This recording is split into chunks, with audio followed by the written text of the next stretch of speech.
Europe, early 1944. Cold air hangs inside the command room. Maps cover the walls, France, Germany, lines drawn and redrawn in pencil and grease. Cigarette smoke drifts upward, slow and heavy. Outside, thousands of men are training for an invasion that will decide the war. Inside, the battle is quieter, but no less real. At one end of the table stands Dwight D. Eisenhower, Supreme Allied Commander. Calm, controlled, chosen not for brilliance in battle, but for his ability to hold egos together while the fate of nations rests on his shoulders. At the other end is George S. Patton, restless, sharp-tongued, a commander who believes wars are won by speed, shock, and relentless pressure, a general who sees hesitation as weakness and restraint as danger. They need each other, yet they do not trust each other. One leads through balance and alliance, the other through aggression and force of will. Between them lies the weight of America's war effort, and a clash of leadership that will test command, discipline, and control at the highest level of World War II. To understand how this tension came to define America's wartime leadership, we must step back to the moment the United States was pulled into a global conflict it was not yet prepared to command. America enters a war it did not yet know how to lead. December 7, 1941, shattered American isolation.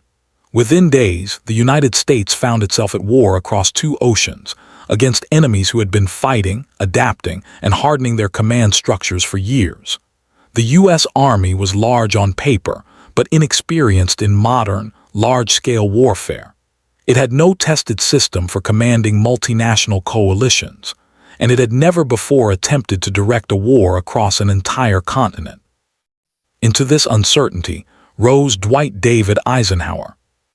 Eisenhower was not chosen for battlefield heroics. He had never commanded troops in combat before the war.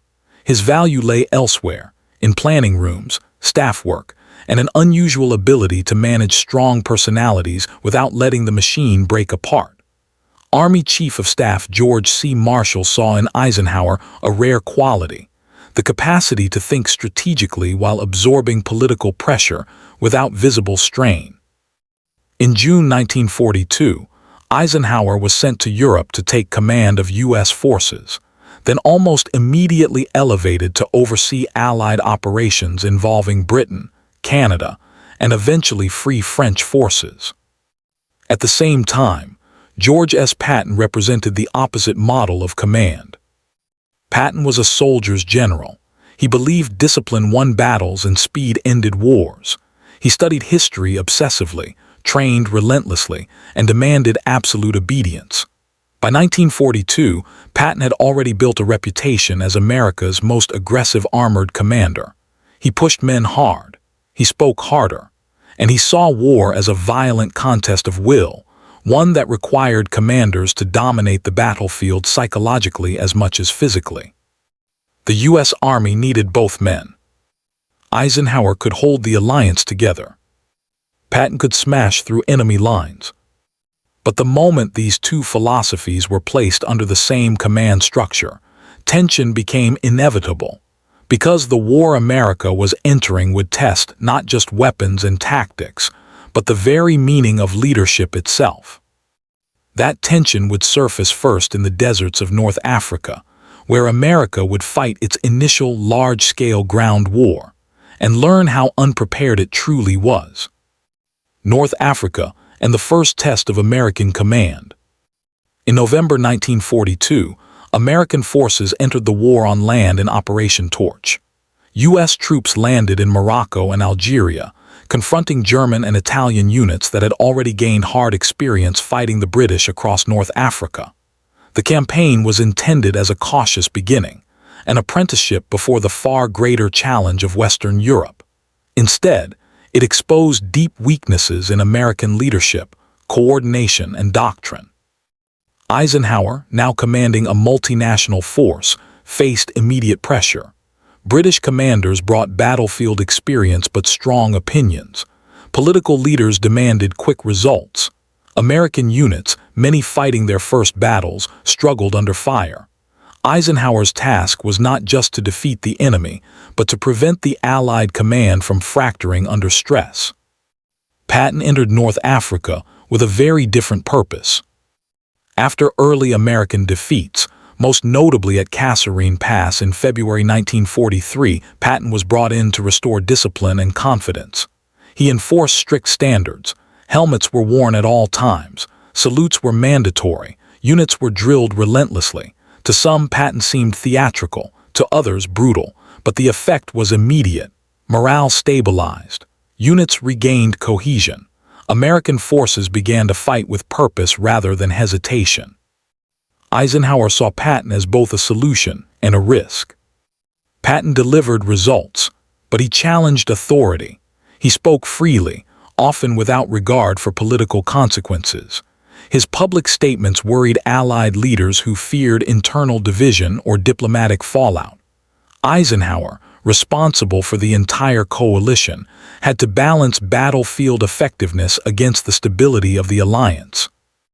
The contrast sharpened as the campaign continued. Eisenhower relied on consensus, patience, and long-term planning. Patton pushed for speed, decisive action, and aggressive pursuit. Their methods were not mutually exclusive, but they pulled command decisions in different directions. North Africa did not break their relationship, it defined it. The war was teaching America how to fight, but it was also revealing how fragile unified command could be when strong leaders collided. And that collision would only intensify as the Allies prepared to carry the war onto European soil, where mistakes would no longer be survivable. Eisenhower believed wars were won by systems, by planning, coordination, and patience. He understood that modern war was not decided by a single charge or brilliant maneuver, but by logistics, alliances, and sustained pressure. His authority came from balance, keeping British, American, and later French interests aligned toward a single objective. Patton believed wars were won by shock, by speed, by violence directed with precision. He studied the campaigns of antiquity and saw history as proof that hesitation invited defeat. To Patton, command was personal. A general's will had to dominate the battlefield, or the enemy would do it first. These philosophies did not cancel each other out, but they competed for priority. Eisenhower feared recklessness could unravel the alliance. Patton feared caution could prolong the war and cost lives in the long run. Eisenhower was outwardly calm but constantly under pressure. Every decision passed through political filters, London, Washington, and Allied capitals. His restraint was deliberate. He absorbed conflict so others did not have to. Patton thrived on confrontation. He believed discipline was built through fear and respect. His sharp language, public bravado, and intolerance for weakness created results, but also enemies. Eisenhower saw that Patton's personality could inspire troops, yet alarm politicians and allies. The conflict was not hatred. It was friction between control and force, between a leader who had to hold everything together and one who only wanted to push forward. To many frontline soldiers, Patton was legend. He spoke their language. He promised victory through action. His presence at the front reassured men that their commander shared their danger. Eisenhower was different. He rarely sought attention, but his decisions determined whether men were properly supplied, reinforced, and supported. Soldiers often never saw him, but his influence shaped their survival. The contrast mattered. One leader was felt immediately, the other was felt over time. Patton attracted headlines. Eisenhower attracted scrutiny. Patton's remarks, sometimes careless, sometimes calculated, created problems that rippled far beyond the battlefield. Eisenhower, accountable to Allied governments, understood that one speech could damage months of negotiation. Managing Patton meant managing perception, and that task would soon demand Eisenhower's hardest decision yet. The pressure was building. and it would erupt in a moment that forced Eisenhower to choose between battlefield brilliance and command responsibility. The Allied war effort was not American alone. Eisenhower's command spanned British, Canadian, Free French, and American forces. Every plan required negotiation, consultation, and compromise. Patton's approach, direct, aggressive, and uncompromising, clashed with this necessity. He saw compromise as hesitation. Eisenhower saw uncompromising action as potential disaster for the alliance. Each operational decision became a balancing act between efficiency and diplomacy, speed and cohesion. German intelligence observed both generals carefully. To the Wehrmacht, Patton's reputation for aggression and bold maneuvering was intimidating. Eisenhower's methodical style, however, was subtle but effective. His ability to coordinate a massive, multinational force suggested an unseen hand shaping every outcome. The Germans sometimes overestimated Patton's autonomy, fearing a sudden offensive. They also underestimated the calculated control Eisenhower wielded behind the scenes. In essence, the clash between the two U.S. generals created both tactical unpredictability and psychological pressure on the enemy. The tension between individual audacity and coordinated strategy would soon reach its first true breaking point in the campaign for Sicily. Patton's aggressive maneuvers forced rapid decisions. Eisenhower's authority had to intervene, and the war itself became the stage for a confrontation not just between nations, but between leadership philosophies. Sicily, July 1943. The island of Sicily was a gateway to Italy and, symbolically, the heart of the European axis. The Allies had planned a complex amphibious invasion, Operation Husky, requiring coordination between American, British, and Canadian forces. Eisenhower, as Supreme Allied Commander, oversaw the entire operation from headquarters in Algeria and later aboard command centers in Sicily. Patton, commanding U.S. 7th Army Forces, was tasked with rapid inland advances once troops hit the beaches. From the start, tension was visible.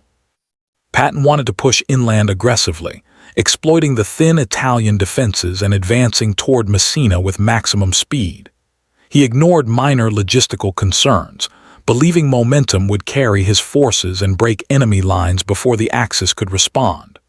Patton's staff warned that supply lines were vulnerable, roads were narrow, and hesitation could be fatal. But he insisted, often loudly, that delay was a greater danger than risk. Eisenhower, meanwhile, was constrained.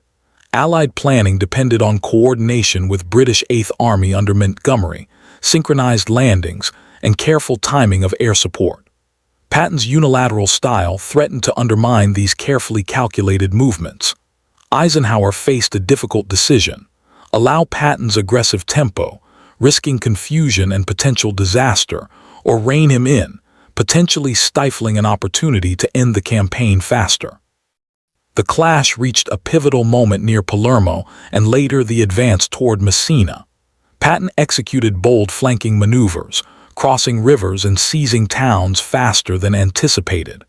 British commanders sent urgent messages questioning coordination. Eisenhower issued firm directives, carefully worded to maintain authority without publicly confronting Patton. Behind the scenes, tempers flared, memos accumulated, and officers began to pick sides in what was rapidly becoming a test of command hierarchy versus battlefield audacity. The campaign's early days proved that the clash was not theoretical. It had real consequences. Every mile gained by Patton risked friction with allies. Every delay ordered by Eisenhower could squander the advantage of surprise. The tension between tactical brilliance and strategic control had reached a tangible, cinematic turning point. The stage was set for further tests in Italy, Normandy, and ultimately the Battle of the Bulge, where both men's decisions would have irreversible consequences. Normandy and the Battle of the Bulge, 1944–1945. By June 1944, the Allies prepared for Operation Overlord, the invasion of Normandy. Eisenhower held supreme authority over all forces landing on the French coast. Patton, meanwhile, was assigned to command the U.S. Third Army, which would remain in reserve initially, but then exploit breakthroughs once the beachhead was secured. Patton's impatience was palpable. He pushed for earlier deployment, seeking to strike German lines before they could consolidate. His staff, anticipating potential risks, warned that premature action could expose inexperienced troops to devastating counterattacks. Eisenhower, balancing pressure from political leaders in Washington and commanders across the coalition, maintained a strict timetable. Every decision required alignment with British forces, airborne operations, and naval support. Tensions escalated again during the Battle of the Bulge, December 1944. German forces launched a surprise offensive through the Ardennes, threatening to split the Allied line. Patton's Third Army was ordered to pivot in record time, a 90-degree maneuver through winter forests under heavy fire and logistical strain. His rapid advance saved critical positions and stabilized the front. Yet throughout Eisenhower's directives, strict, cautious, and often countermanding Patton's instincts, kept the coalition from fragmenting. This was the ultimate test, Patton's audacity against Eisenhower's overarching command. One wrong move could have led to catastrophic losses or political fallout. The two men, in their vastly different styles, complemented and contradicted each other. Their clash was no longer private friction. It had real stakes in men's lives, territory, and the course of the war. In the Ardennes, the U.S. Army witnessed both brilliance and restraint. Patton's speed delivered tactical victories. Eisenhower's control ensured strategic coherence. Together, and sometimes in tension, they demonstrated how leadership conflicts could both imperil and preserve the war effort. This confrontation, forged in battle and command rooms alike, would shape not just immediate outcomes, but the future doctrine of American military leadership. By early 1945, the war in Europe was entering its final stages. The Allied advance had fractured German defenses, liberated France, and penetrated deep into the Rhineland. The successes owed much to Patton's aggressiveness and Eisenhower's overarching control. Yet the tension between them left traces in reports, memos, and personal assessments that would influence U.S. military leadership long after the war ended. Patton emerged as a hero to the American public and soldiers alike. His rapid advances through France and Belgium, particularly during the Battle of the Bulge, demonstrated the effectiveness of audacity and decisive maneuvering. Newspapers celebrated his leadership, and his reputation as a bold, sometimes reckless, commander spread quickly. Soldiers on the front lines revered him for being present in the thick of combat, for demanding excellence, and for instilling confidence in exhausted troops. Eisenhower, in contrast, maintained a quieter legacy. His careful orchestration of the Allied coalition, balancing American, British, and Canadian forces, ensured operational cohesion. He prevented potential fractures that could have arisen from competing national priorities, conflicting objectives, or uncoordinated offensives. Memoirs from British and American staff officers note his remarkable ability to absorb conflict, navigate politics, and maintain clarity under pressure. Yet behind the headlines, friction persisted. Patton's unfiltered temperament occasionally risked public or diplomatic scandal. His famous slapping incidents in Sicily had already prompted warnings from Eisenhower and political leadership. While his battlefield success was undeniable, his unpredictability required constant oversight.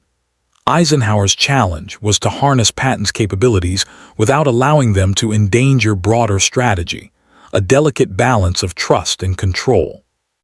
This interplay left a lasting imprint on American command structures. Subordinate officers observed how a supreme commander could simultaneously permit initiative while enforcing discipline. Staff officers learned that audacious field commanders needed boundaries to protect coalition objectives. And historians would later note that this dynamic between Eisenhower and Patton represented a rare fusion of tactical brilliance and strategic governance, a model that American military leadership would study for decades. The lessons extended beyond victories and casualties. They reached the very definition of command under pressure, how to integrate personality, politics, and military necessity into decisions that could determine the fate of nations. The war's immediate end would test these lessons one final time. With Germany's surrender in May 1945, the immediate threats on European soil vanished, but the reverberations of the Eisenhower, Patton dynamic persisted. The contrast between the two generals became a case study in American military leadership. One leader embodying strategic patience, coalition management, and political acuity. The other, operational audacity, speed, and psychological dominance on the battlefield. Patton's later assignments reflected both admiration and caution. His public remarks, often critical of political decisions, and his flamboyant style limited his post-war influence despite battlefield accomplishments. Yet his methods influenced armored warfare doctrine for decades. Military historians credit Patton with demonstrating the importance of momentum, psychological warfare, and aggressive exploitation of weak points, shaping modern American maneuver doctrine. Eisenhower's legacy grew quietly but profoundly.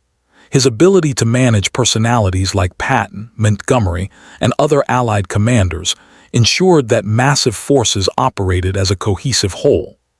Post-war, he transitioned to the supreme Allied commander of NATO and eventually to the presidency, carrying forward lessons in coalition management, negotiation, and the intersection of military and political strategy. Officers who served under him frequently emphasized his talent for harnessing brilliant but volatile subordinates, a skill that preserved Allied unity in critical moments. The clash itself, the friction between caution and audacity, became a defining element in how American leadership would approach combined operations in future conflicts. Staff colleges studied Normandy and the Bulge as examples of command balance under duress. Scholars noted that Patton's energy without Eisenhower's restraint could have led to catastrophic operational failures. Conversely, Eisenhower's restraint without Patton's decisiveness might have prolonged campaigns and increased casualties. Numbers alone cannot convey the impact.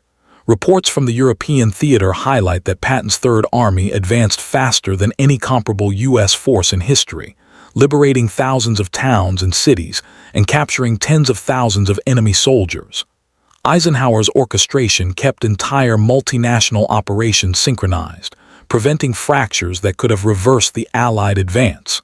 Together, and often in tension, they produced results neither could have achieved alone. Ultimately, the relationship between Eisenhower and Patton left an indelible mark on U.S. military thinking. How to manage personality, talent, and temper under the ultimate pressure of war. Their clash tested the very definition of leadership and ensured that American command structures became both resilient and adaptable. The war ended, but its lessons about leadership, trust, and controlled audacity would resonate far beyond the battlefield, shaping the United States Army for generations. The story of Eisenhower and Patton is not merely about battles won or lost. It is about leadership under extraordinary pressure, about the interplay between caution and audacity, strategy and instinct, patience and momentum. One could not have achieved what was required without the other. Eisenhower's restraint and coalition management provided the framework. Patton's speed and decisiveness executed it on the ground. Together, their friction became a form of creative tension that propelled the American war effort forward. History often simplifies great leaders into single narratives, yet the truth is rarely so neat. In Eisenhower and Patton, we see the duality inherent in command, the careful architect and the fiery executor, the diplomat and the warrior, the one who plans for decades and the one who acts in moments. Their clash tested not just the limits of military authority, but the very capacity of human leadership to integrate diverse skills, personalities, and judgments into a coherent force. For the soldiers, it meant survival and victory. For the war effort, it meant speed and cohesion. For history, it left a blueprint of leadership under extreme conditions. The necessity of controlling genius without stifling it, the balance of strategic oversight with tactical initiative, and the acknowledgement that friction between strong minds can produce results far greater than harmony alone. In the quiet moments after victory, when the smoke cleared over Europe, the significance became clear. The clash between America's two top generals was not a failure or a flaw, it was a crucible. It forged lessons in trust, restraint, and bold action that would resonate through decades of military thought.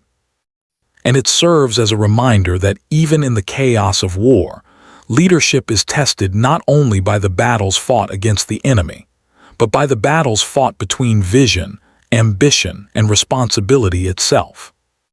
Theirs was a partnership defined by tension, a rivalry that ultimately strengthened the force they both served, and a story that remains a defining lesson in the art of command.